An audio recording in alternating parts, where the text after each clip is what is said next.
The sun had barely settled on the horizon when the air by Clearwater Lake became thick with tension. By the bank, a small group of bystanders murmured, watching in shock and disbelief as the scene unfolded. Just moments earlier, James Carter, a tall, strong black man in his late 20s, had risked his own life to save a woman who had been swept away by the lake's sudden, powerful current. The woman, drenched and visibly shaken, sat on the ground with her arms wrapped around herself, gasping for breath. As James took a step back, panting and dripping from the lake's water, he felt a strange sensation creeping up on him. "You saved my life," she whispered at first, almost in disbelief, glancing up at him with wide eyes. But within seconds, her face twisted. Her breathing grew shallow, and her expression changed from one of gratitude to something entirely different. Panic? Fear? James couldn't quite tell, but before he could process it, she screamed, a sound so piercing that it seemed to cut through the evening silence like a knife. "He attacked me. He touched me. Somebody called the police. This man tried to assault me." Her voice echoed around the lake, instantly drawing attention from all around. James stood frozen in shock, his mind struggling to process the accusations spilling from her mouth. Just moments ago, he'd pulled her from the jaws of death, and now the very life he'd saved was crying out against him. Eyes began to turn, narrowing with suspicion, and he could feel judgment closing in around him. The scene spiraled, voices raising as some moved in closer, unsure of what to believe, while others whispered their own opinions. As the police sirens grew louder in the distance, James felt his heart pound, realizing that his life was about to take a drastic turn. But how had it come to this? Earlier that afternoon, Clearwater Lake was a favorite spot for locals, a place where people went to picnic, fish, or simply sit by the water and let the calmness wash over them. James was there that day, taking a break from his usual routine. It had been a long, exhausting week, and he figured a bit of quiet by the lake might ease his mind. He was reading a book under the shade of a large oak tree, savoring the stillness, when he heard the first scream. At first, he thought it was a child playing or maybe a prank from one of the nearby teens. But the scream came again, sharper, and this time it was clear. It was a cry for help. Rushing to the water's edge, he spotted her, a young woman struggling against the relentless current that had suddenly pulled her away from the shallow bank. She flailed her arms, gasping for breath, her face twisted in panic. Without thinking twice, James threw down his book, kicked off his shoes, and dove into the cold water. The current was stronger than he'd anticipated, tugging him back as he pushed forward, fighting against the force with every stroke. It took every ounce of strength he had to reach her, and even more to hold on to her as she fought against the current, and him. She was so panicked that she thrashed wildly, her hands clawing at him as she struggled to breathe. But James held tight, speaking to her in a calm voice, trying to reassure her even as the water churned around them. "Hold on, you're going to be okay. I've got you," he murmured. Finally, after what felt like an eternity, he managed to drag her back to the shore.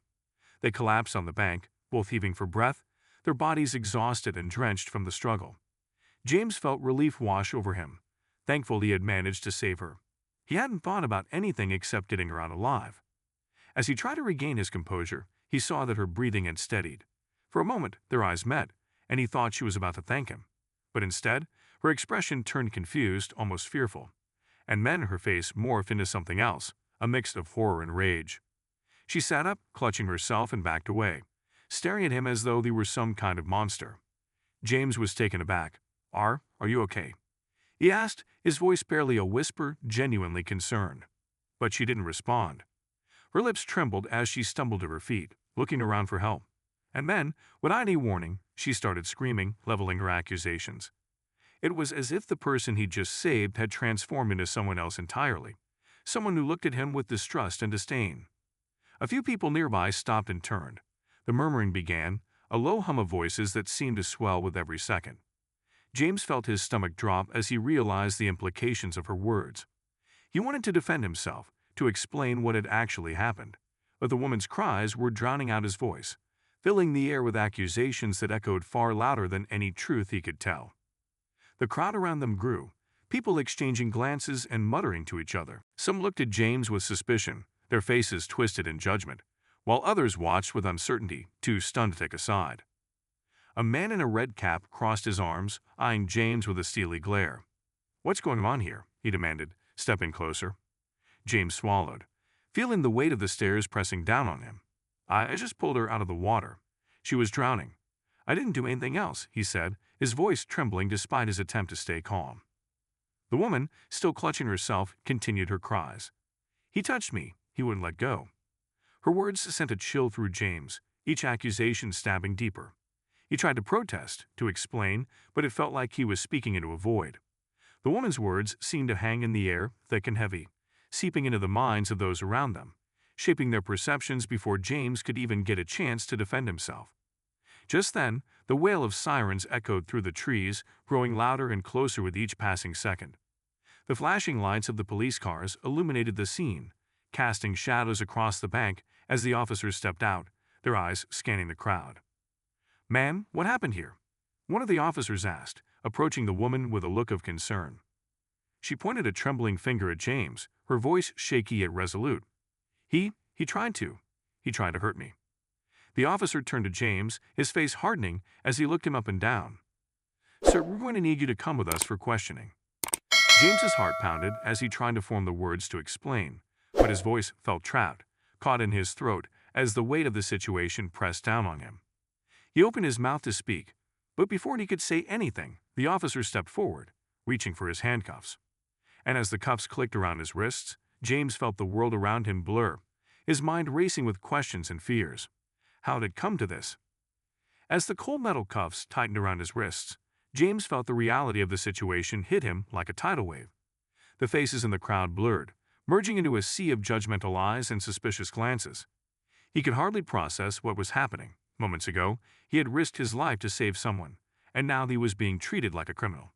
"Let's go," the officer said firmly, steering him toward the squad car.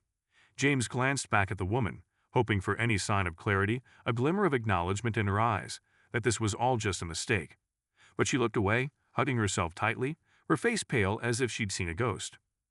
As the officers guided him toward the car, a few voices in the crowd began to rise in murmurs. "Did you see the way he just grabbed her like that? People like him always find a way to make trouble." James swallowed, trying to keep his mind steady as the words cut into him like shards of glass. He wanted to scream to explain, to make them understand that he hadn't done anything wrong, but the voices only grew louder, drowning him out.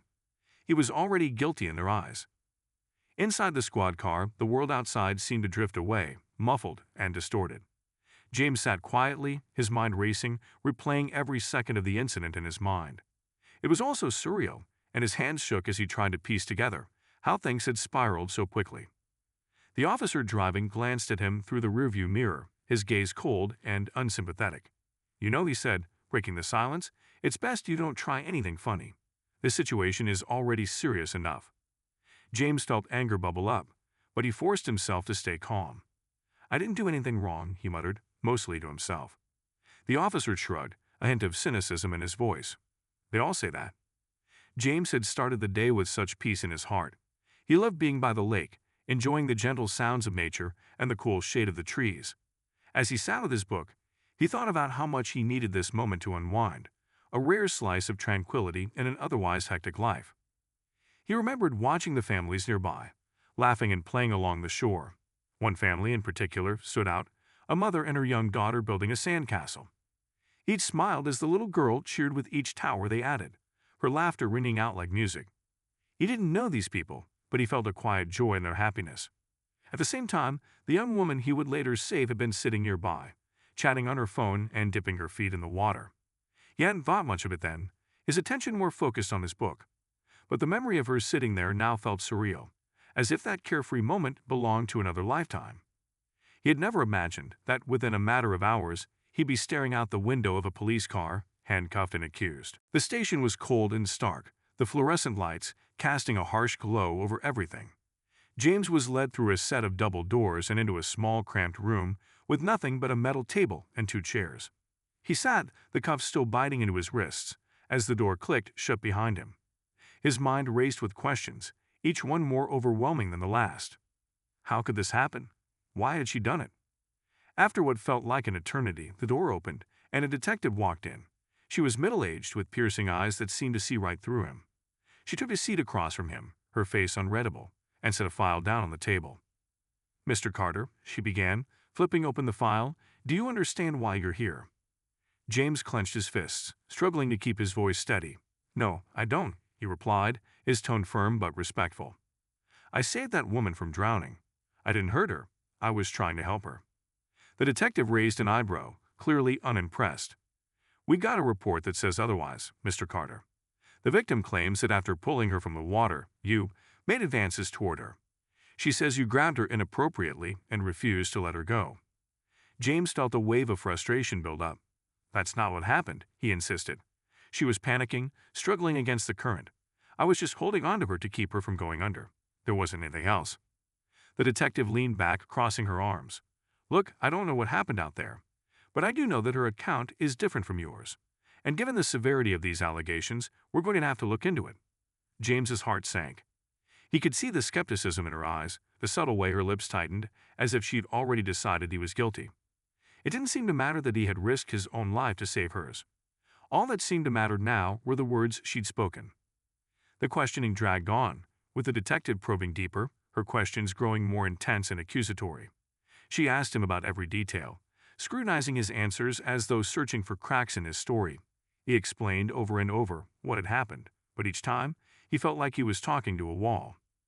"Did you know this woman before today?" she asked, narrowing her eyes. "No, I didn't," James replied, his patience wearing thin. "I've never met her in my life." The detective jotted something down in her notebook, her face giving away nothing. "Then, why did you jump in to save her? Why risk your life for a stranger?" James's eyes hardened. "Because it was the right thing to do. She was drowning. What was I supposed to do? Just stand there?" She didn't respond, only scribbled more notes. Finally, after what felt like hours, the detective stood up and gathered her things. "You're free to go for now, Mr. Carter," she said, her tone clipped. "But don't go far. We're still investigating, and we'll be in touch." Relief washed over him, but it was quickly replaced by a deep sense of dread. He knew that this wasn't over, that he was walking out of that station with a shadow hanging over him, a dark cloud that wouldn't lift anytime soon. Stepping out into the open air, James felt a rush of emotions: anger, fear, confusion. The day had turned into a nightmare, and he could feel the weight of the accusations pressing down on him with every step he took. As he walked away from the station, he noticed a group of people gathered just outside. A few of them eyed him suspiciously, their expressions dark and filled with judgment. He overheard snippets of their conversations, the whispers and mutterings that made his skin crawl. "He's the one who attacked that woman at the lake. I heard he practically dragged her out of the water." James quickened his pace, his heart pounding. He hadn't expected this level of scrutiny, hadn't realized how quickly the rumors would spread. It was as though the entire town was already turning against him, fueled by a story that he knew wasn't true. But the worst was yet to come. As he turned the corner, he saw a man approaching him, a stranger, tall and broad-shouldered, with a look of pure hostility in his eyes. James felt a chill run down his spine as the man stopped in front of him, blocking his path. "Listen here, buddy," the man snarled, his voice low and dangerous. "I don't know what you did to that girl, but if you try anything like that again, you'll be sorry. You're not welcome here." James opened his mouth to defend himself, to try to explain, but the man's face twisted with contempt, leaving no room for understanding. He realized in that moment that the truth didn't matter. The accusation was all they needed. As he walked away, James felt his resolve hardening, a determination forming in the pit of his stomach. He would prove his innocence, no matter what it took. But as he glanced back at the man's hateful glare, he knew that the road ahead would be anything but easy. And as the sun set, casting long shadows over the town, James knew he had just stepped into the beginning of a battle that would test him in ways he could never have imagined. Overnight, James's world crumbled further. By the next morning, the town buzzed with whispers and judgment, every eye that fell on him thick with suspicion and disdain. He could feel it, a suffocating cloud of doubt that had turned his once friendly neighborhood into a hostile battleground. At his job as a mechanic, he noticed a difference in the way his coworkers looked at him. Brief, uncomfortable glances, murmured conversations that ended the moment he walked by. The phone at the reception desk rang endlessly, customers canceling appointments and avoiding the shop. James overheard one call in particular that made his blood run cold. "I don't feel safe leaving my car with someone like him," a woman's voice whispered sharply through the receiver. His boss, Mr. Willis, normally a kind man in his 60s, approached him after the call with an awkward expression. Clearing his throat, he said, "James, maybe it's best if you took some time off, until all of this blows over." James stared at him, his heart sinking. "Mr. Willis, I didn't do anything wrong," he said, his voice trembling with frustration. Mr. Willis shifted uncomfortably. "I know, some I know, but people talk. I just don't want any trouble here." It felt like a punch to the gut, but James managed a stiff nod.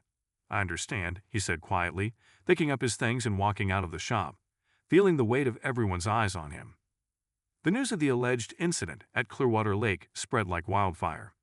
Local media picked up the story, splashing headlines like "Assault on the Shores," "Woman alleges attack by rescuer" across their pages. Social media was even worse, with people weighing in, twisting the story into something it wasn't. The narrative had taken on a life of its own, morphing into a tale of predation, danger, and deceit. At home, James felt trapped. He couldn't shake the helplessness that had settled over him, a sense of betrayal by the very community he had once considered a second family.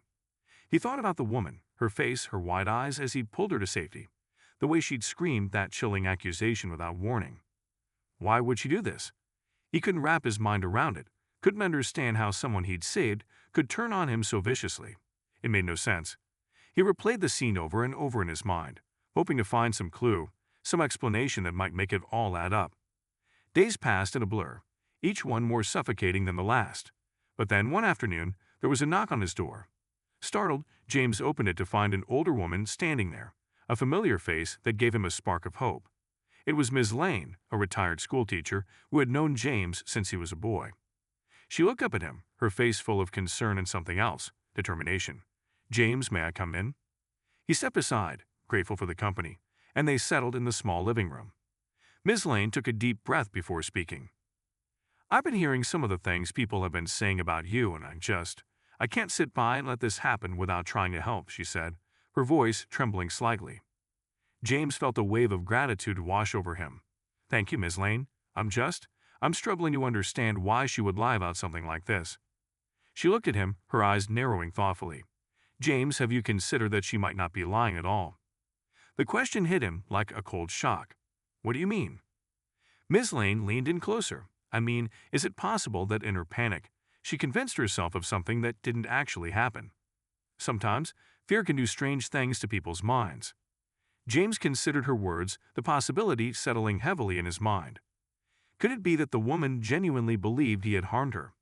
It sounded absurd, yet Miss Lane's words planted a seed of doubt that he couldn't shake.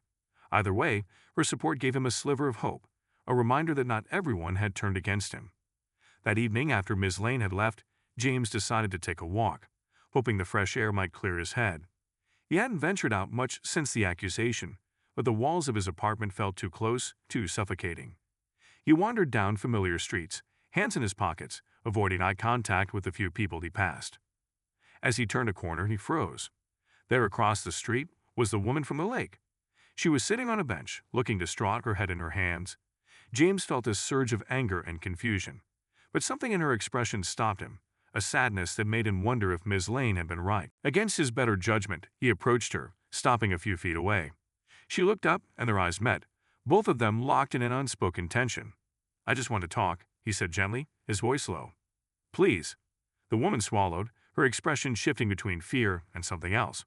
She glanced around, as if ensuring they were alone, then gave a slight nod. "Why are you doing this?" James asked, his voice breaking. "I saved your life. Why are you telling people that I hurt you?" She looked away, her hands twisting in her lap. I don't know," she whispered, barely audible. I don't know what I thought. I was so scared." James took a step closer, his heart pounding. "Scared of what?" She didn't answer. Instead, she buried her face in her hands, her shoulders shaking as she struggled to keep herself composed. James watched, a flicker of understanding dawning on him.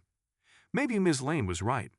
Maybe this woman was trapped in her own fear, unable to distinguish between reality and her mind's twisted memories. But before he could say anything more, someone called out from across the street. "Hey, what do you think you're doing?" James turned to see a small group of men watching them, their expressions darkening as they took in the scene. One of them stepped forward, his fists clenched. "You're not supposed to be talking to her," the man growled, his voice dripping with contempt. "After what you did, you should be ashamed of yourself." James felt his pulse quicken. "I didn't do anything," he said firmly. "I was just trying to help her." The man sneered, taking another step forward. "That's not what she says. You think you can just get away with this?" The group of men began to close in, their expressions filled with anger and a sense of justice that felt more like a threat than a promise. James's mind raced, trying to find a way out, but they had him surrounded, their faces twisted with rage. "Leave him alone," the woman whispered, her voice barely audible. But her words fell on deaf ears. The men advanced, their intentions clear, and James knew he had only seconds to react. Without warning, one of the men lunged forward, grabbing James by the collar. The others cheered him on, egging him to teach him a lesson. James tried to stay calm, but his heart hammered in his chest, the memory of the lake flashing before his eyes. "Let go of me," he shouted, struggling against the man's grip. "Or what?" The man sneered, his face inches from James's, filled with raw hatred. "You're gonna try something on me too." The words stung, but James refused to show weakness. He wrenched himself free, his gaze locked on the men surrounding him, his body tense and ready. But before things could escalate further, the woman finally spoke up, louder this time. "Stop it. All of you. Just leave him alone." Her voice cut through the tension, freezing the men in their tracks. She looked around, her eyes brimming with shame and regret. "You didn't do anything to me," she whispered, her voice shaking. "I was wrong. I was just scared, I thought." The men looked at her in confusion, their anger replaced by bewilderment. James stood there, breathing hard, his gaze fixed on the woman, waiting for her to continue. But just as she opened her mouth to speak again, the sound of approaching sirens echoed in the distance. James felt a wave of dread wash over him as he realized that their confrontation had been noticed by someone nearby. He glanced at the woman, his heart pounding with a mixture of hope and fear. Would she finally tell the truth? Or would she let this nightmare continue? As the sirens drew closer, the crowd watched, tension hanging in the air like a storm waiting to break. The blue and red lights flashed over the street as the police cars pulled up, creating an eerie glow on the faces of the men who had encircled James. They froze, momentarily startled as two officers stepped out of their cars, hands on their belts, assessing the scene. "What's going on here?" one of the officers asked, his eyes flickering from James to the woman and then to the men who had closed in on him. The silence was thick, the tension palpable. James's heart pounded in his chest, knowing that everything hinged on the next few moments. He glanced at the woman, silently pleading for her to speak the truth, to finally clear his name. One of the men stepped forward, his anger unabated. "This god," he said, pointing at James with accusation in his voice. "He assaulted her, tried to harm her by the lake last week, and now he's bothering her again." The officer's face darkened as he turned to the woman, a question in his eyes. "Ma'am, is this true? Has this man been harassing you?" James felt his stomach tighten, bracing himself for a response. He saw her hesitate, her eyes darting between him and the officer, torn between her fear and something else, maybe guilt. She swallowed hard, her voice barely a whisper. No, he hasn't," she said finally. I think I made a mistake." The officer raised an eyebrow, his gaze sharpening. "A mistake?" She nodded, wringing her hands, visibly struggling to find the right words. "I was scared, and I thought he was trying to harm me, but I don't know anymore. He pulled me out of the water. I might have misunderstood things." The words hum in the air, sinking in slowly. James felt a wave of relief wash over him, mixed with the bitterness of knowing it had taken this long for her to speak even a hint of the truth. The officer looked at her carefully. "So you're saying he didn't actually assault you?" She looked down, guilt etched across her face. "I don't think so. I might have overreacted." One of the men scoffed, his frustration evident. "You can't just change your story now. People around here know what he did." The officer held up a hand to silence him, then turned back to James. "Mr. Carter, I'm going to have to ask you to come down to the station once again to clarify some details. We'll want to sort this out properly." James felt his relief waver. Although the woman had finally admitted some doubt, he wasn't free yet. The shadows of doubt and prejudice still hung over him, even as he was escorted once again to the police station. At the station, James was seated across from Detective Reeves, the same detective who had questioned him before. This time, however, her expression was less hostile, tinged with a touch of curiosity. She folded her hands on the table, studying him carefully.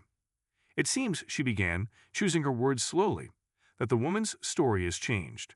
She's admitted that she may have misinterpreted your actions. But you should know that accusations like this leave a lasting impact, Mr. Carter. People don't forget so easily." James nodded, a bitter edge to his voice. "I'm well aware of that, Detective. I felt the weight of it every day since this all started." Detective Reeves hesitated, glancing at the file in front of her. People don't just make these kinds of accusations out of nowhere, she said. There has to be some reason why she felt threatened. James took a deep breath, trying to hold his composure. I can't speak to why she felt that way. All I know is that I saw someone in trouble, and I did what I thought was right. I've spent my whole life trying to help people, not hurt them. The detective watched him for a moment, then leaned back in her chair. We're still investigating, but with her statement retracting some of the accusations, there's a chance we can drop this case. That said, you should know that your reputation may take time to heal, and not everyone will be so forgiving. He swallowed, nodding. I understand. Just then, the door to the interrogation room opened, and a familiar face stepped inside. It was Miss Lane, his former teacher. Her presence was like a beam of light in the dark room, filling him with a renewed sense of hope. Detective Reeves, Miss Lane said, her tone polite but firm. I've come to speak on behalf of James. I've known him his entire life, and I can tell you that this young man wouldn't harm a soul. He's been a part of this community, helped out countless people. It's not fair for his character to be questioned this way. Detective Reeves looked between them, a flicker of understanding in her eyes. I appreciate your concern, Miss Lane, she said. But as you know, the law has its processes. Yes, Miss Lane replied, her voice unwavering, but sometimes justice needs a little encouragement to see the truth clearly. Word spread quickly around town about the woman's retraction, but instead of putting an end to the matter, it seemed to fan the flames. The community was split. Some people were relieved, even supportive, telling each other that James had been wrongfully accused. But others clung to their suspicions, insisting that where there's smoke, there's fire. In the coming days, James received messages of support from a few neighbors who still believed in him. But he also felt the sting of betrayal from those he had once considered friends. Even his own family was affected. His younger sister, Marie, found herself defending him against classmates at school, her own reputation tarnished by association. Marie confronted him one evening, her face a mixture of frustration and sorrow. James, I don't get it. Why would she even say something like that if it wasn't true? Why would anyone do that? He looked at her, his heart heavy. I don't know, Marie. Maybe she was afraid. Maybe she didn't know how to handle her fear. Maybe I was just an easy target. She nodded slowly, still processing the weight of it all. People are still saying things. They're treating you like you're a monster. James took her hand, squeezing it gently. It's going to take time, Marie. But I need you to remember that no matter what people say, the truth doesn't change. As the days wore on, James tried to return to a semblance of normalcy. He went back to the lake, hoping to reclaim the peace he once found there. But as he sat by the shore, his thoughts weighed heavy, and the memories of that fateful day haunted him. But then one afternoon, a stranger appeared, a middle-aged man with a camera slung over his shoulder. He approached James cautiously, introducing himself as Simon, a journalist from out of town who had heard about the case. James, Simon said, his voice calm and measured. I've been following this story, and I think there's more to it than meets the eye. I wanted to ask you a few questions, if you're willing to talk. James hesitated, unsure if he could trust yet another stranger. But something in Simon's eyes, a sincerity he hadn't seen in a long time, prompted him to nod. All right, he said quietly. What do you want to know? Simon settled down beside him, flipping through a notebook. I've been speaking to a few people, and there's something unusual about this woman's background. It seems, well, she has a bit of a history of making false claims, accusations that have ended careers and torn families apart. James felt a chill run down his spine. What do you mean? Simon explained that this wasn't the first time she had made accusations against someone, though most of the incidents had been swept under the rug, handled quietly to avoid scandal. It seemed that she had a pattern of lashing out, driven by an unknown fear or need for control. I wanted to share this with you because, Simon continued, I think people deserve to know the truth. And I think this story could help clear your name, once and for all. James's mind raced as he processed Simon's words.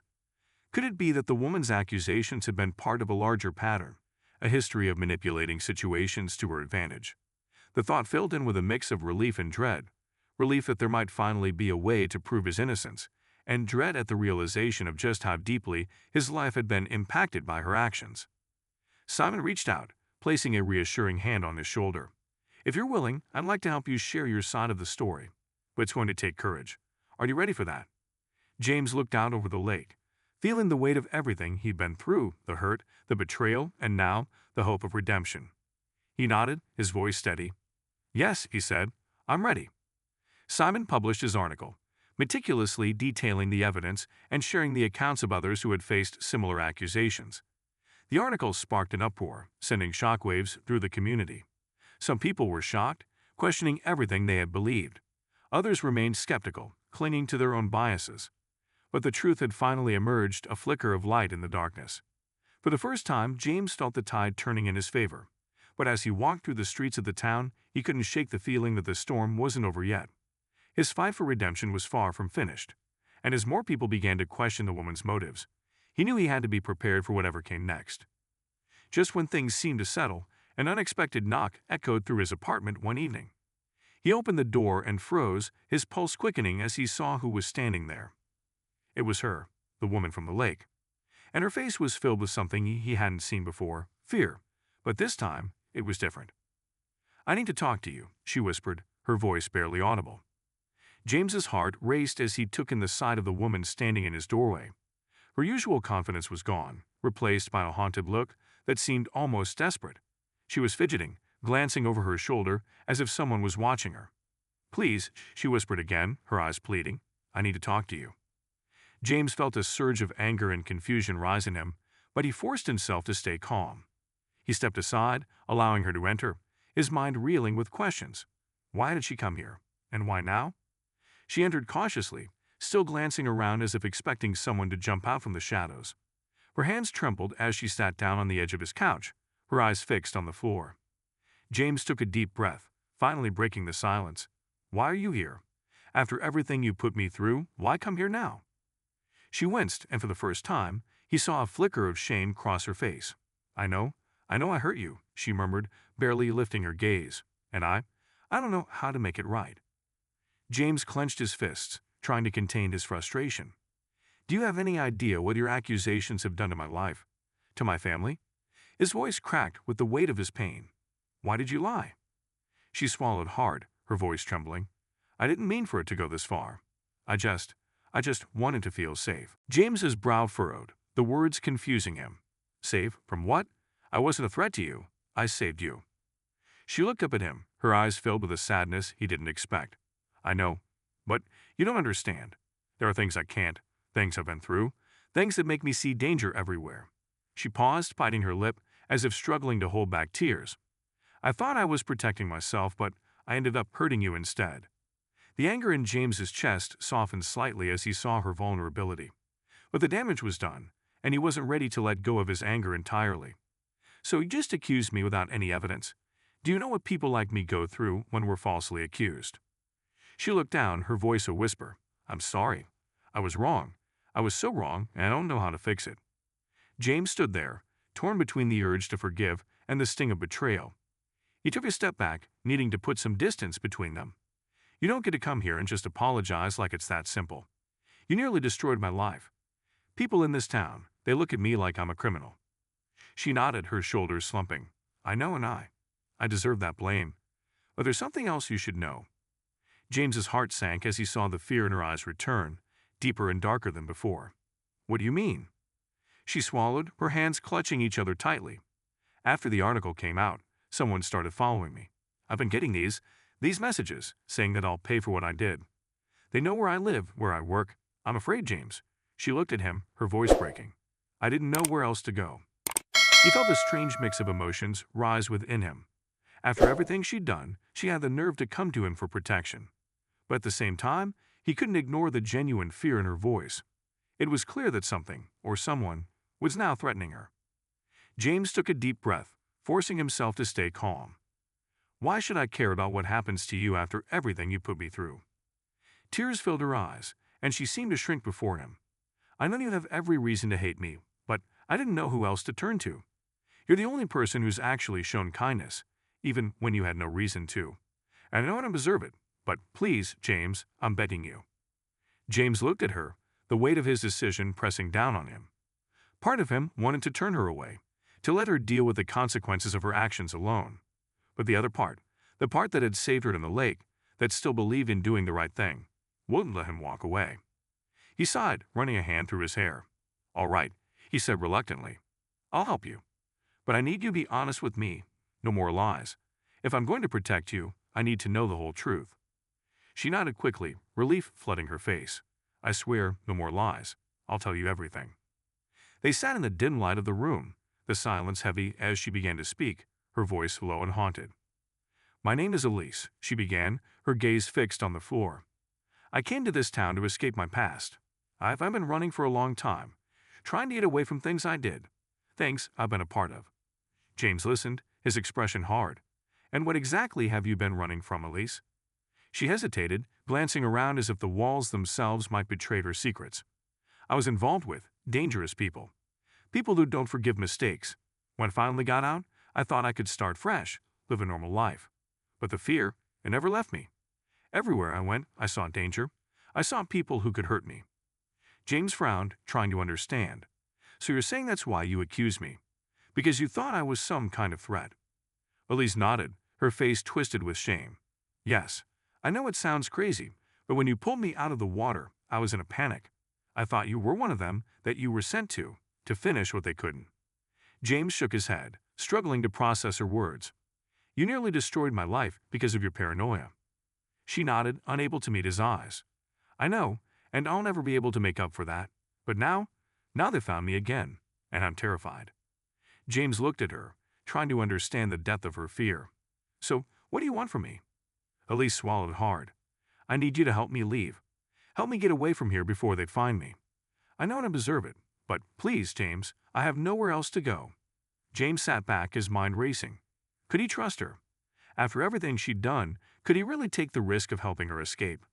But as he looked into her eyes, he saw the raw desperation there, the genuine fear that couldn't be faked. He sighed, making his decision. Fine, I'll help you get out of town. But this is the last time. After this, you're on your own.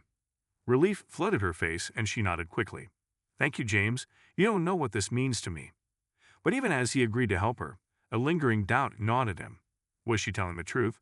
Or was this just another lie, another manipulation to use him for her own ends? The next morning, James and Elise made plans to leave the town under cover of darkness. They moved cautiously, avoiding familiar places, keeping a low profile. James couldn't shake the uneasy feeling that something wasn't right, but he pushed it aside, focusing on the task at hand. As they prepared to leave, they passed by a small cafe, where a group of locals sat gossiping. James caught a few snippets of conversation, and his heart sank as he realized they were still talking about him, still spreading rumors and lies. He looked at Elise, wondering if helping her was truly worth the cost. Suddenly, Elise froze, her face turning pale. She grabbed James's arm, her eyes wide with terror. They're here, she whispered, her voice barely audible. James turned, following her gaze, and saw two men standing at the edge of the street, their eyes fixed on them. They looked rough, with hard expressions and a menacing air that sent a chill down his spine. Elise, he whispered urgently, we need to move. Now. But before they could slip away, one of the men called out, his voice loud and commanding. Elise, you're not going anywhere. The people in the cafe had turned to watch, their eyes widening as they realized something serious was unfolding. James felt the weight of their stares, the judgment in their eyes. He knew that no matter what he did, they would see him as guilty, as dangerous. Elise, he said quietly, stay close to me. We'll get through this. But as the men closed in, James realized he was facing a fight far more dangerous than he had anticipated. And this time, it wasn't just his reputation on the line, it was his life. James tightened his grip on Elise's arm, his mind racing as the two men advanced toward them. The small cafe had gone silent, and the townspeople watched with rapt attention, some of them whispering among themselves. The larger of the two men, a burly figure with a scar running down his cheek, sneered as he looked at James. So you're the one she's been hiding behind. Bad choice, Elise. Elise clung to James, her voice barely above a whisper. James, please, don't let them take me. The man with the scar took a step closer. You think you're some kind of hero, huh? Let me tell you, heroism doesn't pay well when you're messing with people like us. His gaze shifted to Elise, cold and calculating. Time's up, Elise. You know what happens to people who run. James felt a surge of anger. She's not going anywhere with you. The other man, smaller but wiry, and with a sharp, predatory look, smirked. Tough guy, huh? Let me give you a piece of advice, friend. You're outnumbered, and you're way out of your league. Walk away, and maybe we'll let you keep what's left of your reputation. James stood firm. I don't think so. Whatever issues you have with her, you're not going to solve them by hurting her. The men exchanged glances, and for a brief moment, James thought he saw a flicker of doubt in their eyes. But then, the larger man shook his head, cracking his knuckles. "Looks like we're doing this the hard way." Before James could react, the smaller man lunged at him, swinging his fist.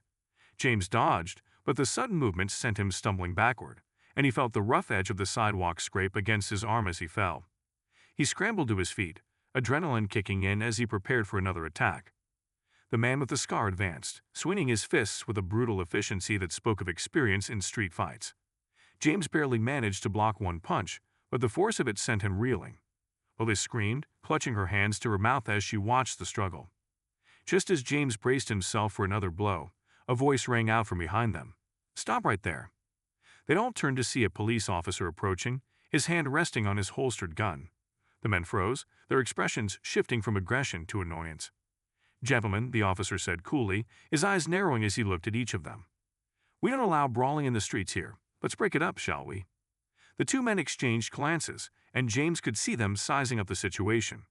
After a tense moment, the man with the scar muttered something under his breath, giving James one last scathing look. "This isn't over," he hissed.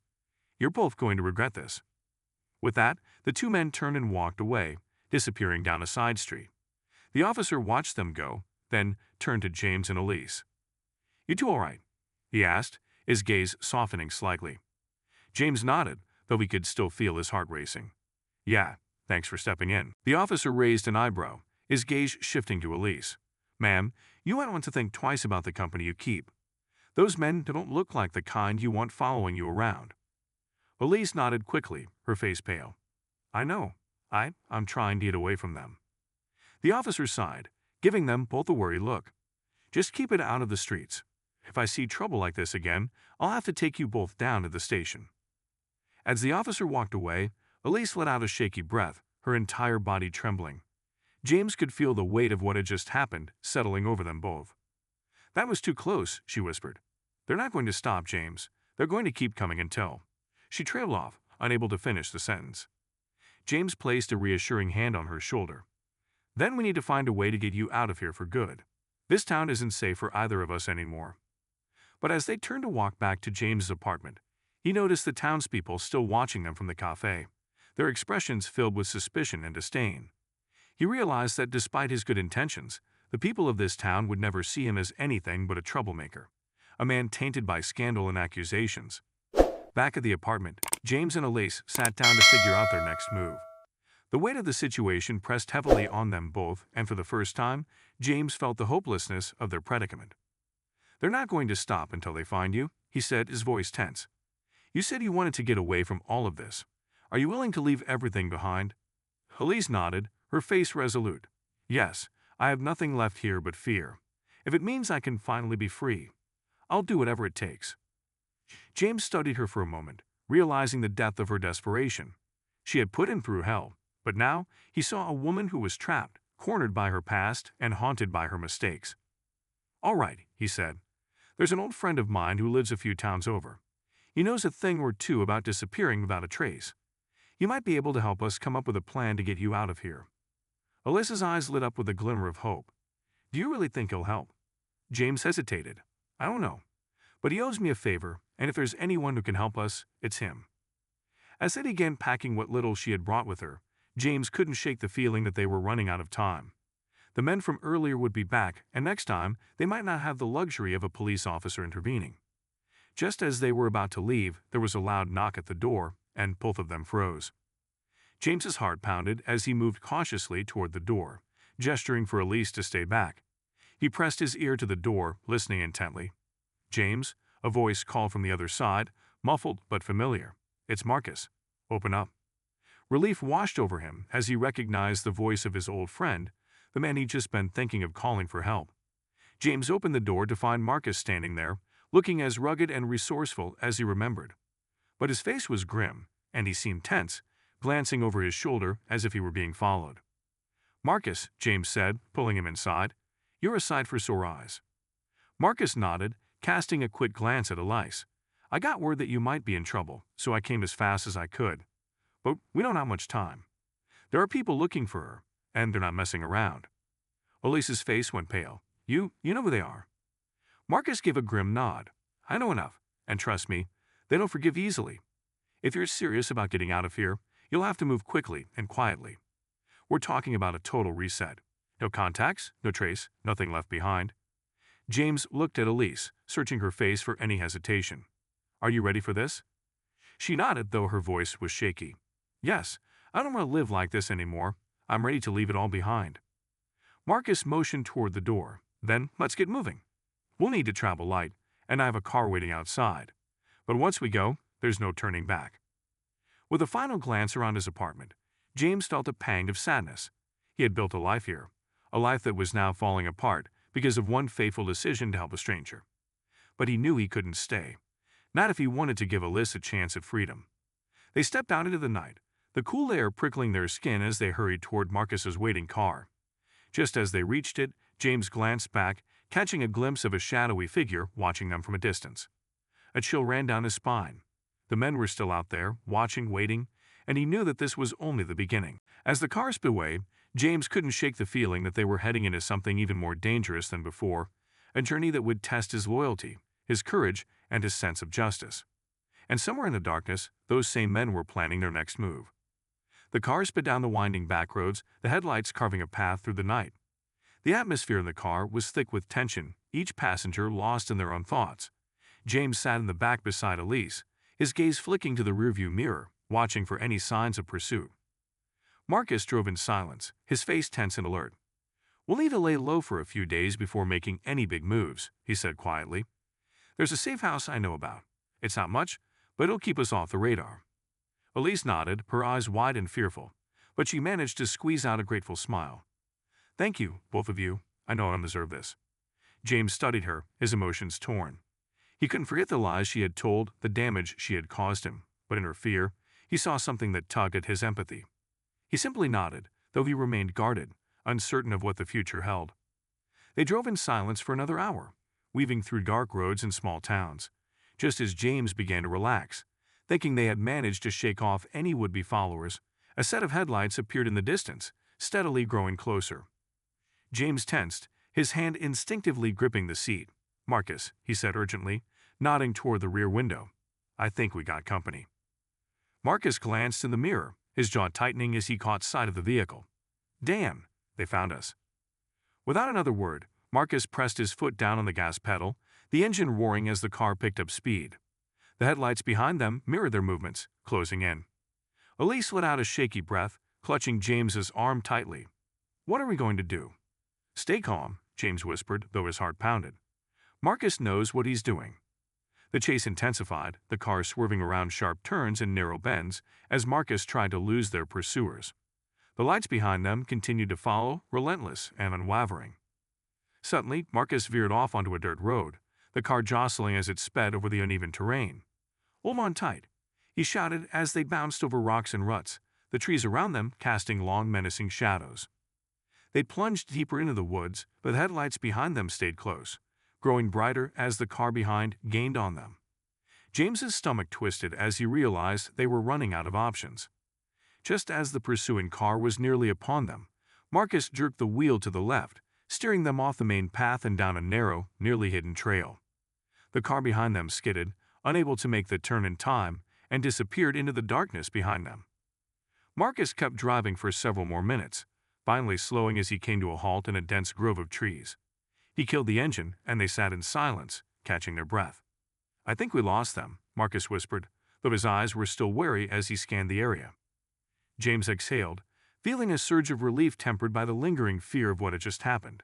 But as he looked at Elise, he noticed her gaze fixed on something outside the window, her face drained of color. Elise? He asked, following her line of sight. In the distance, barely visible through the trees, was a faint light, a flashlight, bobbing and weaving as it cut through the darkness. They're still looking for us, she whispered, her voice shaking. They're not going to stop until they find me. Marcus nodded grimly. We'll stay here until the coast is clear, then head to the safe house. But we need to be ready. They'll be searching everywhere. Hours passed as they sat in silence, watching and waiting. The flashlight eventually disappeared, but none of them dared to move. Marcus kept his hand on the steering wheel, his eyes trained on the shadows outside, while James and Elise huddled together in the backseat, tense and alert. James's mind wandered, recalling the events that had led him to this moment. He couldn't shake the feeling that, despite his desire to help Elise, he was in over his head. He had no way of knowing if her pursuers would ever give up or if he could protect her from the consequences of her past. At some point in the night, Marcus turned around, his gaze steady as he looked at James. "I don't know all the details, but if you're going to keep going down this path, you need to be prepared for what's coming." James nodded, his resolve hardening. "I didn't ask for this, Marcus, but now that I'm here, I can't turn my back on her." Elisa's gaze softened, gratitude in her eyes. "I know I don't deserve your help, James. I know what I did to you was unforgivable. But, thank you. I don't know if I'd have made it this far without you." He didn't respond, his thoughts a mix of anger, confusion, and an unshakable sense of duty. As dawn broke, casting a pale light over the trees, Marcus restarted the car and pulled back onto the road. "We're almost there," he said quietly. "The safe house isn't far, but once we're there, you'll need to lie low. This isn't over yet." They arrived at a small, dilapidated cabin nestled deep in the woods. The structure was worn, with peeling paint and creaky wooden steps, but it offered the promise of shelter and a temporary haven from the danger that followed them. Inside, the cabin was sparse, with only a few pieces of furniture and the faint smell of mildew. Marcus pointed to a small room off to the side. "You can rest there. It's not much, but it's safe." James and Elise sat down, exhaustion settling over them. For the first time in days, they felt a glimmer of safety, however temporary. But as night fell, a new fear crept into James's heart. The longer they hid, the more determined their pursuers would become. He knew that he couldn't keep running forever, not without eventually facing the truth of Elise's past and the consequences it held. Just as they settled in for the night, a sudden sharp knock at the door echoed through the cabin, shattering the quiet. All three of them froze, their eyes widening in shock. Who could that be?" Elise whispered, her face pale with fear. Marcus motioned for silence, pulling a small, hidden pistol from his jacket and moving toward the door cautiously. He gestured for James and Elise to stay back as he peered through the small window beside the door. For a moment, his expression was unreadable, but then he turned to them, his face a mixture of surprise and worry. "It's not who I expected," he said, glancing at James. "What do you mean?" James asked, his heart racing. Marcus opened the door, and standing there, looking disheveled and nervous, was the last person James expected to see. It was Detective Rowe, the same detective who had been investigating the alleged assault. She looked around the cabin, her gaze settling on James and Elise, her expression unreadable. "Detective Rowe?" James stammered, his mind reeling. What are you doing here?" She closed the door behind her, her voice low and urgent. "I came to warn you. You're both in serious danger. This goes deeper than you realize." James felt a chill run down his spine as her words sank in. Whatever secrets Elise had been hiding, they were about to be uncovered in the harshest way possible. And as Detective Rowe continued speaking, James knew that the path they had started down was far darker and more dangerous than he'd ever imagined.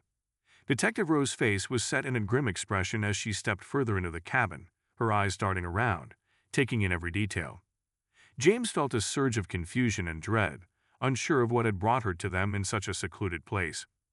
"You're both in deeper than you think," she said, her voice barely above a whisper. "This isn't just about the accusations against you, James, or whatever debt Elise is hanging over her. There's a network, a dangerous one, and Elise got herself involved in something that goes beyond anything you can imagine." Elise paled, her hands trembling as she sank into a nearby chair. "What are you talking about?" Rowe glanced at Marcus, who nodded, crossing his arms as if he already suspected what Rowe was about to say. "I've been on this case for years," Rowe continued, her gaze sharp as she addressed them. "There's a group that controls much of what happens in and around this town, and they're not just interested in money or reputation. They're after control, power, and they don't take kindly to anyone trying to break free." James clenched his fists, anger bubbling inside him. "Are you saying this is some kind of organized crime ring? And they've been after Elise because she tried to leave?" Rowe nodded, her expression dark. "It's more than just that, James. Elise didn't just try to leave them. She has information they want to keep hidden. Dangerous information that could tear them apart if it ever got out." Elise looked stricken, her hands clasping together as she tried to keep her composure. "I didn't think they'd go this far. I thought they'd let me go if I just walked away." Rowe shook her head. "They never let anyone go, Elise. Once you're in for life. And now, by helping you, James is caught in the crossfire too." Marcus stepped forward, his voice steady and calm. "So what's the plan, Detective? You didn't come all the way out here just to warn us." Rose's eyes hardened with determination. "No, I came here because I believe there's a way to end this for good.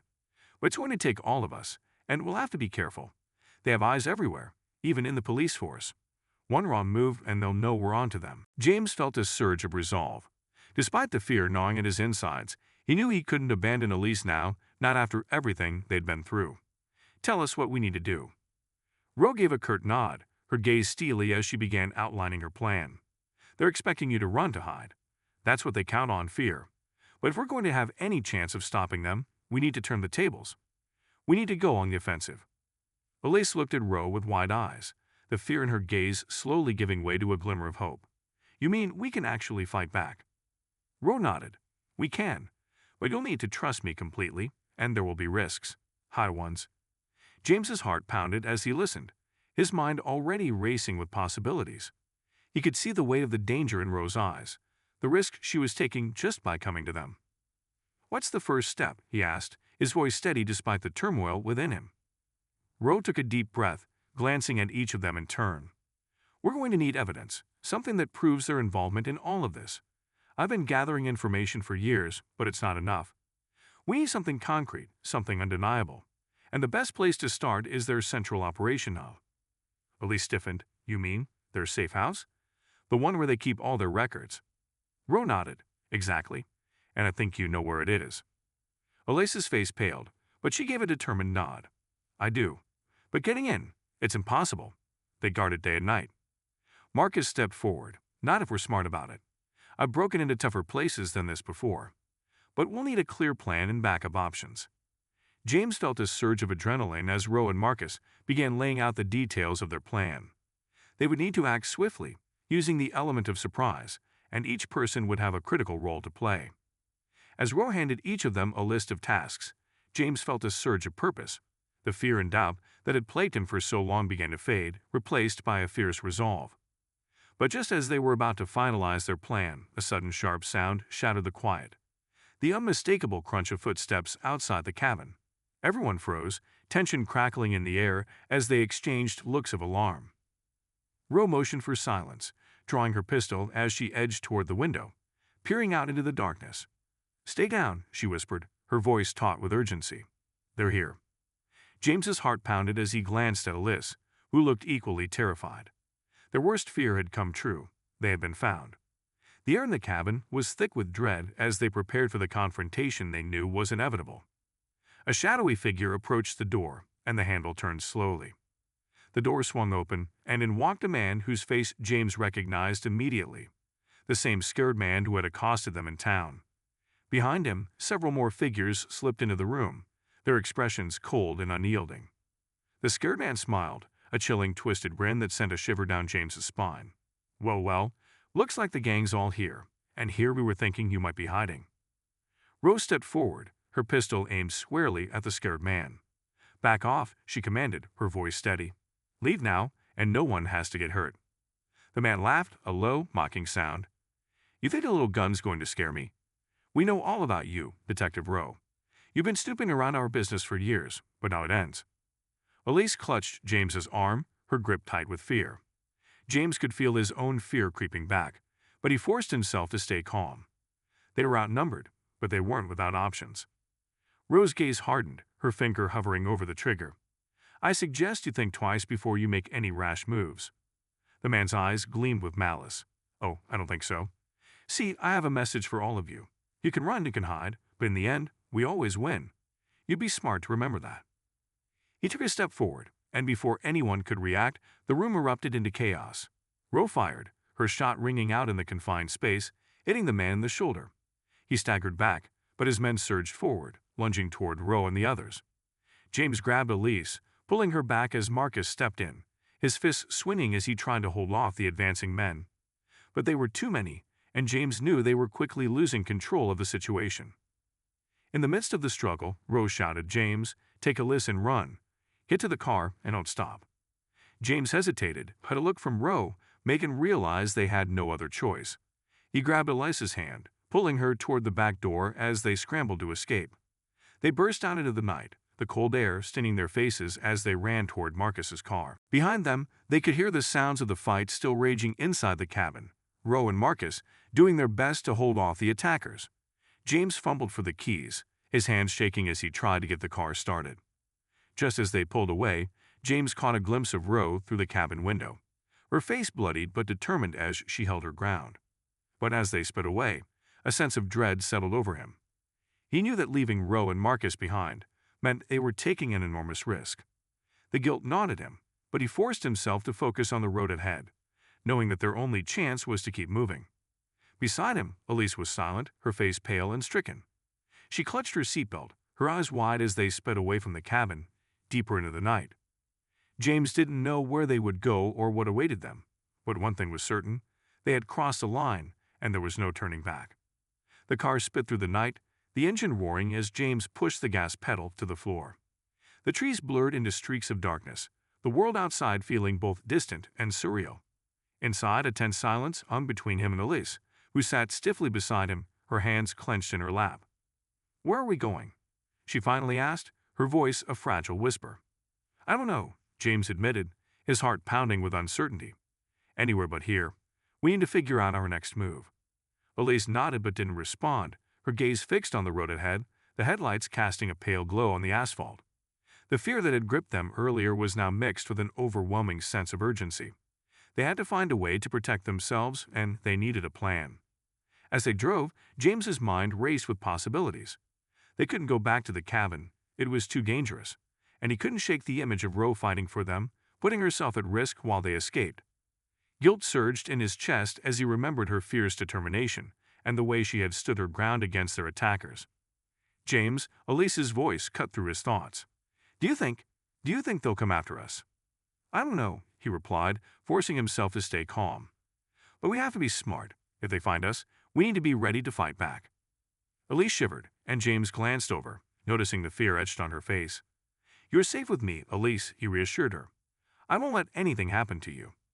As they navigated through the quiet streets, James's phone buzzed in his pocket. He pulled it out, checking the screen and finding a message from Marcus. "Marcus, I'm okay. Roe held them off, but we need to regroup. Meet me at the old diner on the outskirts of town." Relief flooded through him, but he also knew they couldn't take their time. "We have to get to Marcus," he said, his voice firm. "He's safe, but we need to hurry." Elise nodded, her eyes brightening with a glimmer of hope. "What if they try to find us at the diner?" James thought for a moment. "We'll have to be careful. Let's park away from the entrance and approach cautiously." After a few minutes of driving, they reached the old diner, a rundown building that had seen better days, its neon sign flickering sporadically. James parked behind the diner, well out of sight, and they both climbed out, the cold night air hitting them like a wave. "Stay close," he instructed as they approached the entrance, his senses heightened. Every shadow seemed like a potential threat, and every sound made him jump. They reached the door, and James hesitated for a moment, taking a deep breath before pushing it open. The bell above the door jingled, and they stepped inside. The diner was dimly lit, the booths mostly empty, with only a few late-night patrons nursing their cups of coffee. At the far end of the diner, Marcus waved them over, relief washing over his face as he spotted them. James led Elise to the booth, sliding in beside Marcus, who looked serious and alert. "Glad to see you both made it," Marcus said, lowering his voice. "I was worried." "We saw Roe," James replied, his tone heavy. "She warned us about everything, about the group that's after Elise. We need to stop them." Marcus nodded, glancing around the diner to ensure they weren't being watched. "Good. We have to act fast. I've been doing some digging, and I think I've located their main operation, where they're keeping records and meeting. But it's heavily guarded." Elise looked between them, her eyes wide with a mix of fear and determination. "What do we need to do?" Marcus leaned forward, his voice low and steady. "We'll need to gather evidence to expose them. But we can't just walk in. We need a plan. If we can find a way to infiltrate their operation, we can collect what we need and bring it back to Roe." James felt a surge of determination. "Let's do it. We can't let them control our lives any longer." Marcus pulled out his phone, showing them a map he had pulled up. "This is where their main base is located. It's on the outskirts of town, but they've got security cameras and guards at all entrances." Elise studied the map, her brow furrowing in thought. "What if we went in through the back? It might be less guarded." Marcus nodded, impressed. "That could work. We'll need to time it right, though. If we go in when they're switching shifts, we might find a window of opportunity. They began discussing their strategy, weighing the risks, and preparing for every possible scenario. The diner's atmosphere felt charged with their resolve, and for the first time in days, James felt a glimmer of hope. But just as they were finalizing their plan, the door to the diner swung open with a loud creak, and the bell jingled ominously. James turned, his heart dropping as he spotted a familiar face. It was the scared man from earlier, and he wasn't alone. A couple of his henchmen flanked him, their eyes scanning the diner, lingering on James, Elise, and Marcus. "Damn it," Marcus muttered, instinctively shifting closer to the table. "They found us." James's mind raced as he looked at Elise, panic flashing across her face. They had to act fast. Hiding wouldn't be an option this time. The scared man approached their booth with a smug grin, his men hanging back, eyes locked on the trio. Well, he said, his voice dripping with mockery. "Fancy running into you here. I must say, you're quite the elusive bunch, but your luck's just about to run out." James felt a rush of adrenaline. He couldn't let them intimidate him. "What do you want?" he demanded, trying to sound braver than he felt. The scared man leaned closer, his grin widening. "Oh, I think you know what I want. I want the girl. She's in way over her head, and you've made a terrible mistake trying to protect her." "Back off," Marcus snapped, positioning himself between the scared man and Elise. "You won't take her." The scared man chuckled, shaking his head. "You really think you can stop us? You've already messed with forces far beyond your comprehension, and now you'll pay the price." Just then, the diner's atmosphere shifted as patrons began to notice the tension at the booth. Whispers filled the air, and some people stood, looking uncertain about what was happening. James's heart raced as he realized they had only seconds to react. "We need to go," he whispered to Elise and Marcus. "Now." But before they could make a move, the scared man raised a hand, signaling to his men. "No one's going anywhere. You've made your bed, and now it's time to lie in it." Suddenly, chaos erupted as the scared man's henchmen rushed forward, their intentions clear. James felt his pulse quicken as he sprang into action, shoving Elise out of the way and lunging at the nearest man. A fight broke out, tables flipping over as patrons screamed and scrambled for the exit. James fought with everything he had, adrenaline surging through him as he tried to protect Elise. In the midst of the melee, he caught a glimpse of Elise, her eyes wide with fear as she stumbled backward, trying to find cover. "Get out of here," he shouted at her, his voice rising above the chaos. But before she could move, the scared man lunged toward her, grabbing her wrist and yanking her back. "You're not going anywhere, sweetheart," he snarled, his grip tight. "James," Elise cried out, panic in her voice. "Let her go," he shouted, his heart racing as he fought off another attacker, landing a solid punch to the man's jaw. But the scared man was relentless, pulling Elise closer as the fight escalated around them. Marcus was struggling with another henchman, but the odds were stacked against them. "Enough," the scared man barked, pulling out a gun and pointing at James. The room fell silent, tension thickening the air. "Let her go, or I swear I'll," James started, his heart pounding as he faced the gunman. The scared man smirked, his eyes gleaming with malice. "Or what? You think you can intimidate me? You're outmatched, and you know it." James's mind raced, searching for a way out, a glimmer of hope in a situation that felt hopeless. He couldn't let this man take Elise. He couldn't let fear win. With a surge of adrenaline, he lunged forward, grabbing a nearby metal chair and swinging it at the scared man with all his strength. The chair connected with a loud crash, knocking the gun out of the scared man's hand and sending him staggering back. In that instant, chaos erupted again as the other patrons rushed to escape, and Marcus seized the opportunity to grab Elise. "Run," he shouted, pulling her toward the door as James followed closely behind. They burst through the exit just as the diner erupted into chaos, people shouting and scrambling to get away from the scene. The three of them sprinted to Marcus's car, adrenaline pumping as they dove inside. "Go, go," James shouted as Marcus fumbled with the keys, his heart racing as he glanced back at the diner. They sped away, the echoes of the chaos fading behind them, but James knew they weren't safe yet. They had escaped this time, but the scared man and his gang were still out there, and they were far from done. As they drove into the night, James's mind raced with thoughts of what they would do next. They couldn't keep running. They had to take the fight back to them. But how could they possibly do that without putting themselves in even greater danger? Elisa's voice broke through his thoughts, her expression a mix of fear and determination. "What's the plan now, James?" He glanced at her, his heart swelling with resolve. We're going to end this. We'll regroup with Roe, and we'll put together a plan to take them down once and for all. But deep down, he knew the path ahead would be treacherous, filled with risks they could hardly imagine. The weight of the fight they were about to embark on pressed heavily on him, but he couldn't turn back. Not now. The night stretched on, and as the road unfurled before them, James felt the gravity of their situation pressing down. They were no longer just fighting for their lives, they were fighting for their freedom. But in the back of his mind, a nagging fear took root. What if they weren't strong enough? What if the odds were too stacked against them? The questions lingered, but one thing was clear: they had to stand and fight, no matter the cost. They drove on, the world blurring by outside the car windows, uncertainty looming like a dark cloud overhead. James clenched the steering wheel, his mind racing as he tried to formulate a plan. As they approached the outskirts of town, the flickering lights of a gas station came into view, and Marcus turned to them. "We should stop here and regroup. We can think through our next steps." James nodded, pulling into the gas station lot and turning off the engine. The fluorescent lights cast an eerie glow over the area, and James felt a surge of unease. They were vulnerable here, exposed in the open. "Let's stay alert," he cautioned, glancing around as they stepped out of the car. "We don't know if they're still following us." Elise nodded, her expression serious as they made their way toward the entrance. The small convenience store inside was dimly lit, and the clerk behind the counter eyed them with a mixture of curiosity and wariness. Marcus led the way, grabbing a couple of bottles of water as they moved through the aisles.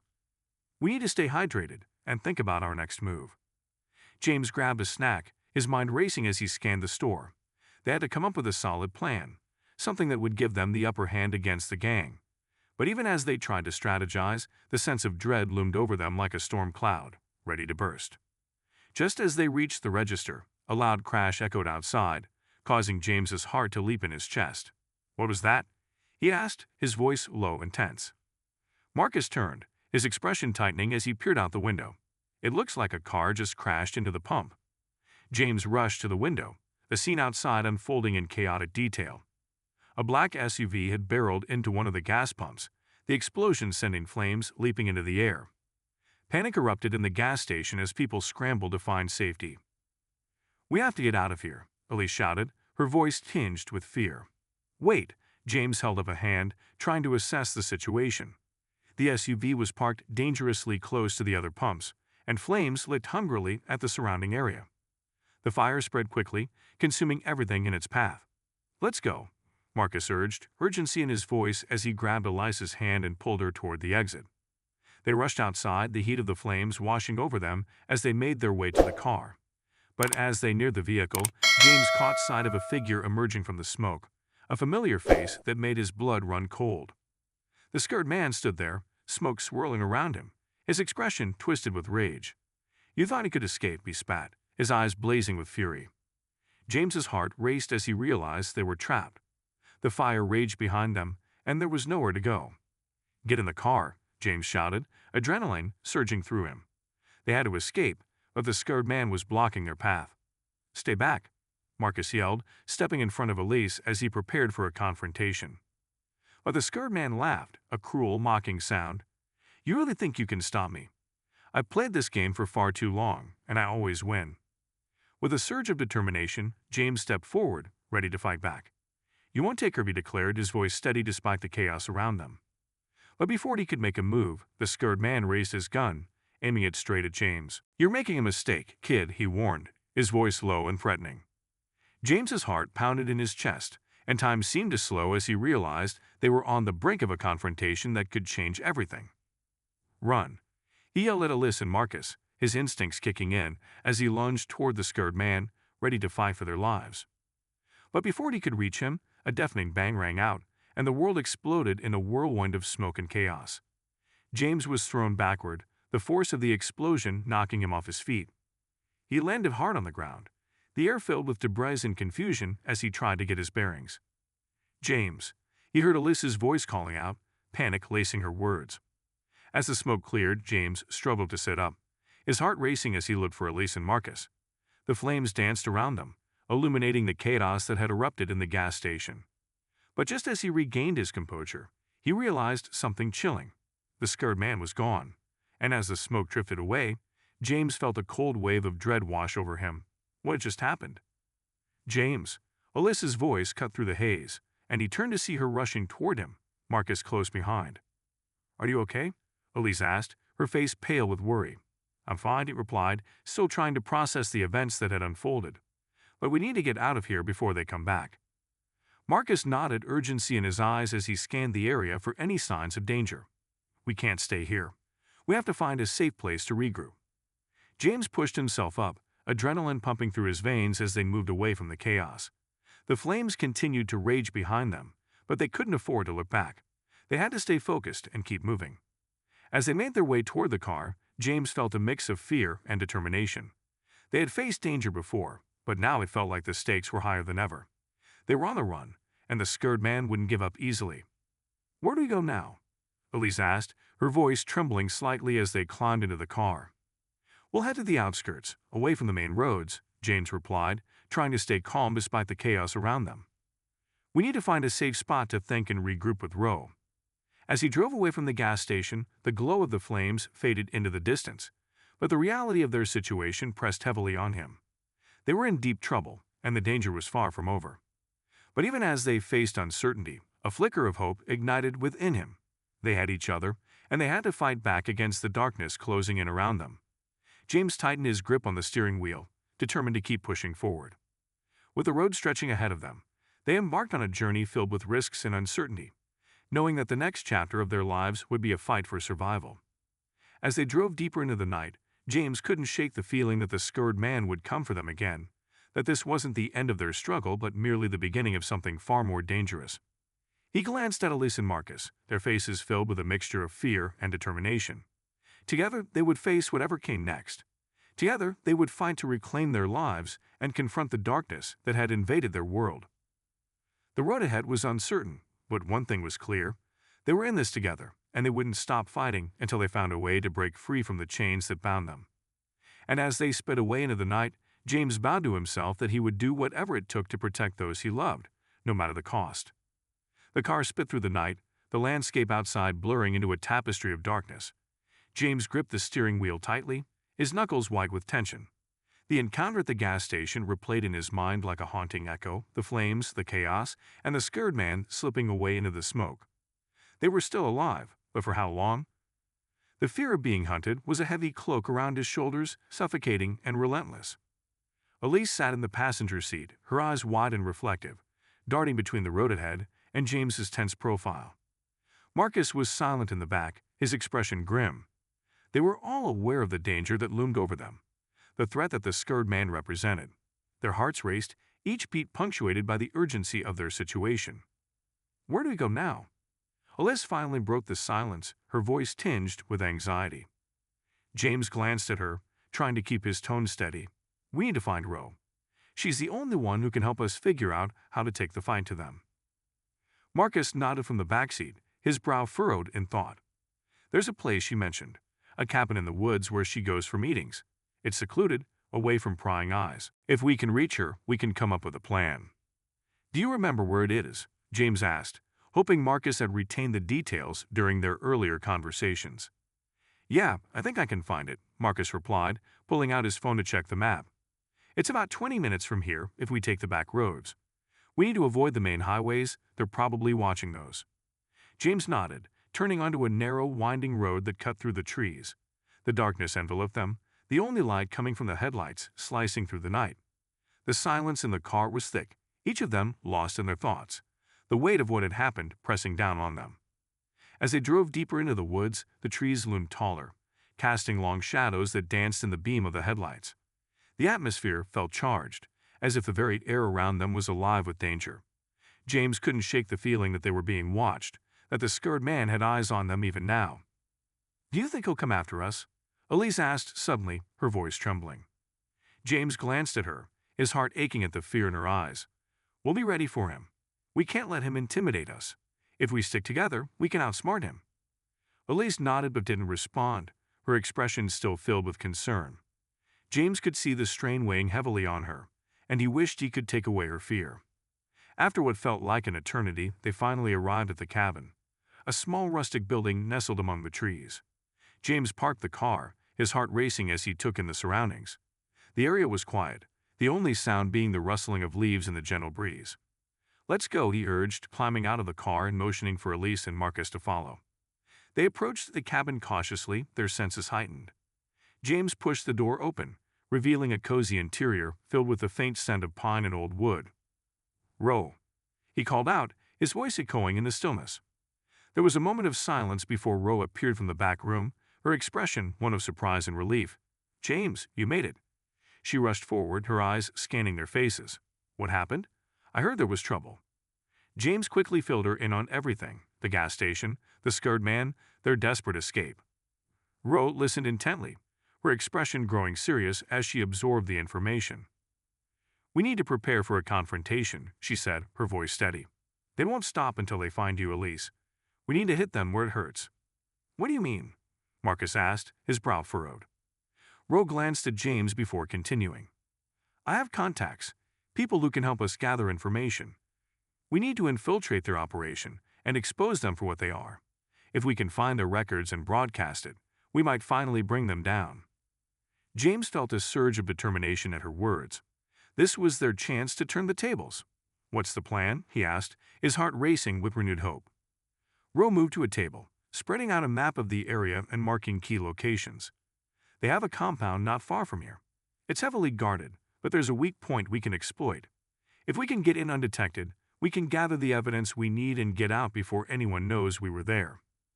Elise leaned closer, her eyes narrowing as she studied the map. "How do we get in?" Ro pointed to a narrow path on the edge of the property. "There's a small service entrance that doesn't have as much security. If we go at night, we might be able to slip in without being seen." James nodded, feeling the adrenaline coursing through him. "Let's do it. We can't wait any longer." As they finalized their plan, James felt a mix of excitement and fear. This was it, the moment they had been waiting for. They were going to take the fight to the scared man and his gang, and they would do whatever it took to protect each other. The sun began to set, casting long shadows across the cabin as they prepared for their mission. Ro gathered supplies while Marcus checked the equipment they had. Elise stayed close to James, her expression a mix of fear and determination. "Are you ready?" James asked her, trying to gauge her mindset. "I have to be," she replied, her voice steady. "I won't let them control my life anymore." As night fell, they set out toward the compound, the trees surrounding them like silent sentinels. The darkness was thick, but James felt a sense of purpose driving him forward. They were fighting for their freedom, for the right to live without fear. They approached the compound, the lights illuminating the perimeter, guards patrolling the area. James's heart raced as he spotted the service entrance Ro had pointed out earlier. It looked unguarded, a small glimmer of hope amid the chaos. "Now's our chance," James whispered, signaling for them to move forward. They cut closer, staying low and out of sight, their breaths shallow with anticipation. As they reached the entrance, James felt a rush of adrenaline. This was it. They were about to face the danger head-on. He glanced back at Elise, who nodded, determination shining in her eyes. "Let's do this," he said, pushing the door open and slipping inside. The interior was dark, the air heavy with tension. They moved cautiously, scanning the area for any signs of movement.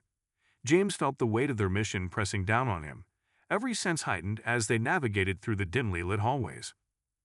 As they reached the main office, James paused, his heart racing. This was where they would find the information they needed, proof of the gang's activities, and the evidence to take them down once and for all.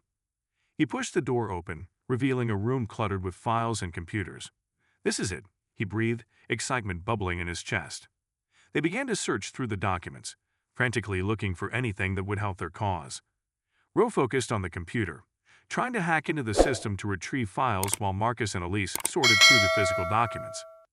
Minutes passed, each second stretching out like an eternity as the tension mounted. James could hear the distant sounds of footsteps echoing in the hallways, and dread began to settle in the pit of his stomach. "We need to hurry," he urged, glancing at Ro as she typed furiously on the keyboard. "How much longer?" "I'm almost in," she replied, her voice steady but tense. "Just a few more seconds." Suddenly, the door swung open, and James's heart dropped as the scared man stepped inside, flanked by a couple of his henchmen. Well, what do we have here?" He sneered, a dangerous glint in his eyes. "Run," James shouted, pushing Elise and Marcus toward the back door as he squared off against the scared man. The confrontation they had both feared had come to pass, and now they had to fight for their lives. The scared man lunged at James, fists flying as they grappled for control. James fought back with everything he had, adrenaline surging through his veins. He could hear Elise and Marcus scrambling to find an exit, their panic palpable in the air. "Get out," James shouted, focusing on the fight as he dodged a punch and countered with a kick to the scared man's side. He couldn't let them down. He had to protect them at all costs. The henchman moved to flank him, but Marcus lunged forward, tackling one of them to the ground. "I've had this one," he yelled, throwing punches with determination. James turned his attention back to the scared man, who was recovering quickly. "You think you can win this? You're outnumbered," the scared man taunted, his face twisted in a cruel smile. Not for long, James gritted through clenched teeth, launching another attack. They exchanged blows, the intensity of the fight escalating as they grappled, sweat dripping from James's brow. But just as it seemed like he might gain the upper hand, the scared man pulled a knife from his pocket, brandishing it with a menacing grin. Time to end this, kid. James's heart raced as he dodged another strike, his mind racing with thoughts of Elise and Marcus. They couldn't lose now. They had come too far. "Run!" He shouted at them again, desperate for them to escape while he distracted the scared man. Just as the scared man lunged forward, James spotted a heavy metal object nearby, a lamp. With a surge of determination, he grabbed it and swung it with all his strength, catching the scared man off guard. The impact sent him stumbling back, the knife clattering to the floor. James seized the opportunity, his adrenaline pumping as he tackled the man to the ground, fighting to gain control. "Go!" He shouted at Elise and Marcus again, and this time they took his advice, rushing out the back door as the fight escalated behind them. James felt a surge of hope as he realized they might actually make it out alive. But just as he thought they were safe, he heard a shout from outside, a warning cry that froze his blood. "Stop right there!" It was one of the guards, and they were surrounded. James's heart sank as he realized they were trapped. The gang was closing in, and there was no way out. But just when all hope seemed lost, the door behind them burst open and Ro appeared, brandishing a gun with a fierce determination in her eyes. "Get down!" she shouted, and without hesitation, she aimed at the guards. The sound of gunfire erupted in the small office and chaos ensued. James ducked for cover, adrenaline coursing through his veins as the fight reached a fever pitch. "Get out of here!" Ro yelled, her voice cutting through the chaos. "I'll pull them off." "Ro, no," James shouted, but it was too late. She was already engaging with the guards, fierce and unyielding. James glanced back at Elise and Marcus, their eyes wide with fear. They had to go. They couldn't stay any longer. "This way," he urged, leading them toward the back exit. They rushed out, the cool night air hitting their faces as they sprinted into the woods. The sounds of the fight faded behind them, but the fear of being captured still lingered in James's heart. As they ran deeper into the trees, he couldn't shake the feeling that they were running out of time. They had to regroup, to come up with a new plan. But more importantly, they had to find Ro. They couldn't leave her behind. "We can't abandon her," Elise exclaimed, her voice filled with desperation. "We won't," James promised, determination flooding his veins. "But we need to regroup and figure out how to get back to her." They continued to run, the sounds of the chaos growing fainter as they reached the edge of the woods. James felt a surge of hope, but he knew this fight wasn't over yet. They had to be smart, strategic, and most importantly, they had to work together if they wanted to survive. But in the back of his mind, the question loomed. Would they be strong enough to face the scared man and his gang again? And could they save Ro before it was too late? As they reached the safety of the trees, James glanced back one last time, a sense of determination in his heart. They were going to fight, and they were going to win. Together. The forest was eerily quiet as James, Elise, and Marcus huddled together behind a thicket of trees, trying to catch their breath. The adrenaline that had fueled their escape began to fade, replaced by a palpable sense of dread. They had left Ro behind, and the weight of that decision pressed heavily on their hearts. "What do we do now?" Elise asked, her voice trembling slightly. The fear in her eyes mirrored the uncertainty that loomed over them. James glanced at Marcus, who was staring intently at the ground, lost in thought. "We need to go back," he said, his voice firm despite the worry gnawing in him. "Ro is out there fighting for us. We can't just leave her." "But how?" Marcus replied, frustration creeping into his tone. "They'll be waiting for us. It's too dangerous." James took a deep breath, gathering his thoughts. "We need to regroup and think strategically. If Ro is holding them off, we need a distraction to get back inside the compound. If we can create a diversion, we can slip in and help her." Elise nodded slowly, her resolve strengthening. What kind of distraction? We could set a fire, Marcus suggested, his eyes lighting up with a sudden idea. If we can start a small blaze away from the cabin, it'll draw their attention. They'll have to split their forces to put it out. James felt a rush of excitement at the thought. It was risky, but it might just work. Let's do it. We'll make it look like an accident, nothing that will burn the whole forest down, but enough to create chaos. As they quietly made their way through the trees, James felt a renewed sense of purpose. They had fought too hard to let Roe down now. The plan was risky, but it was their only option. Once they reached a safe distance from the cabin, they scouted the area for dry leaves and fallen branches. Working together, they built a small pile that would catch fire easily.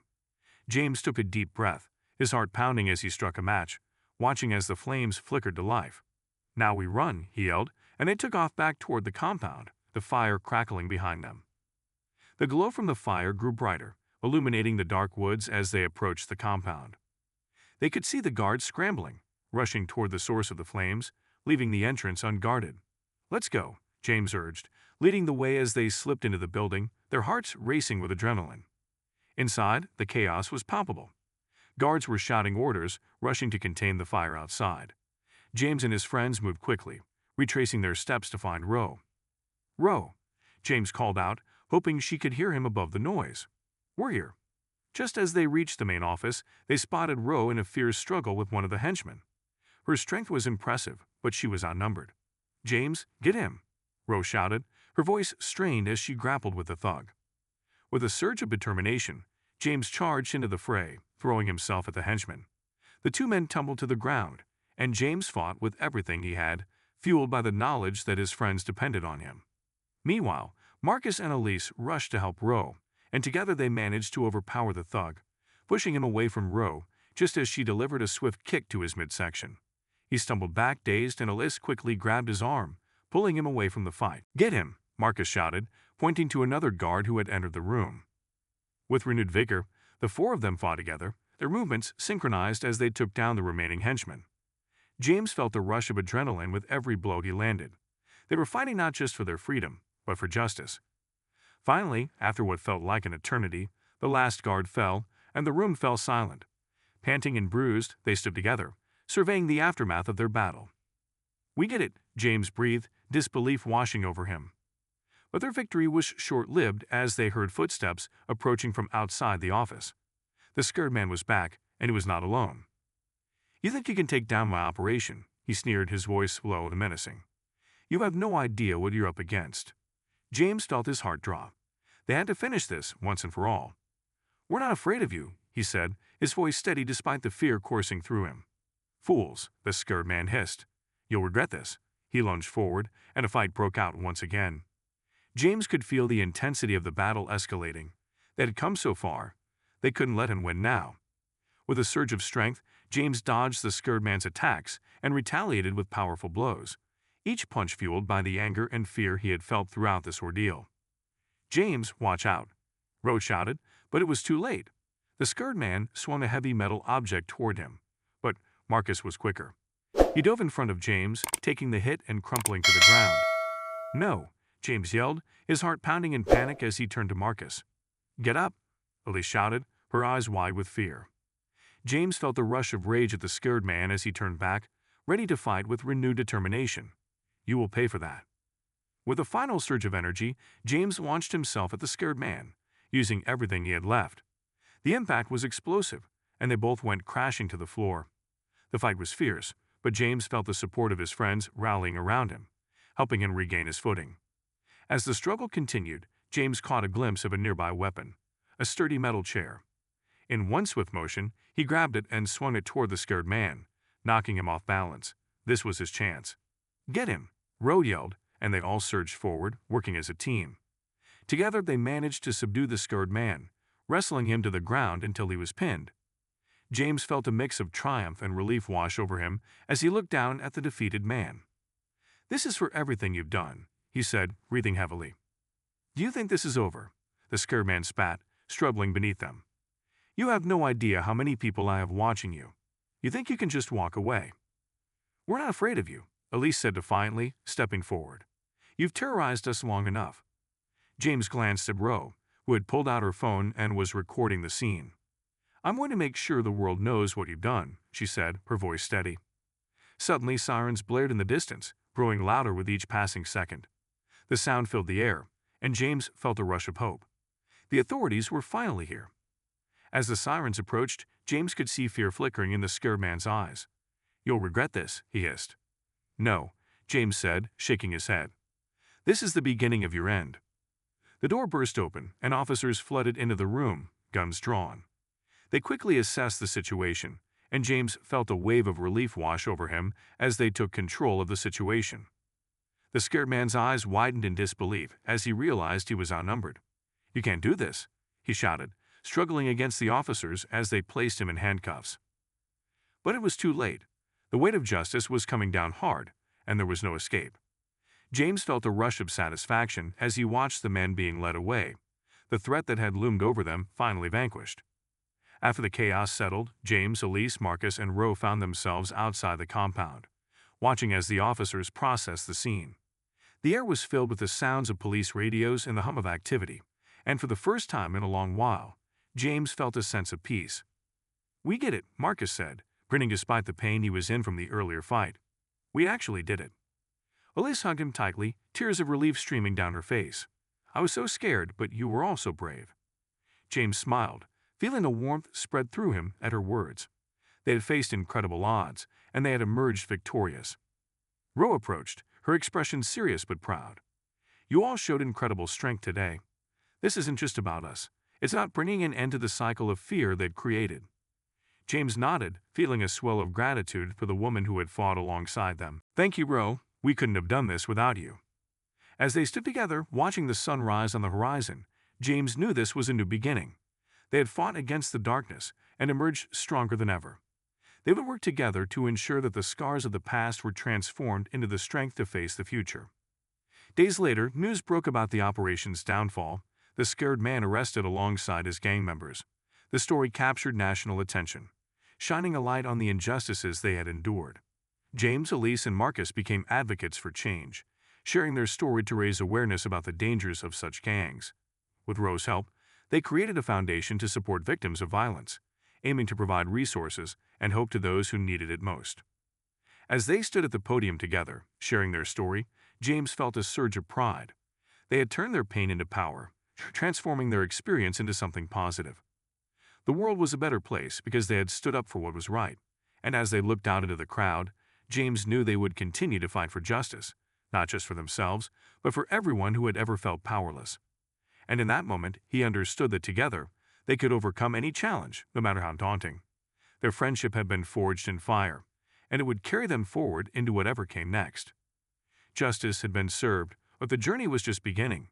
Together, they were ready to face the future.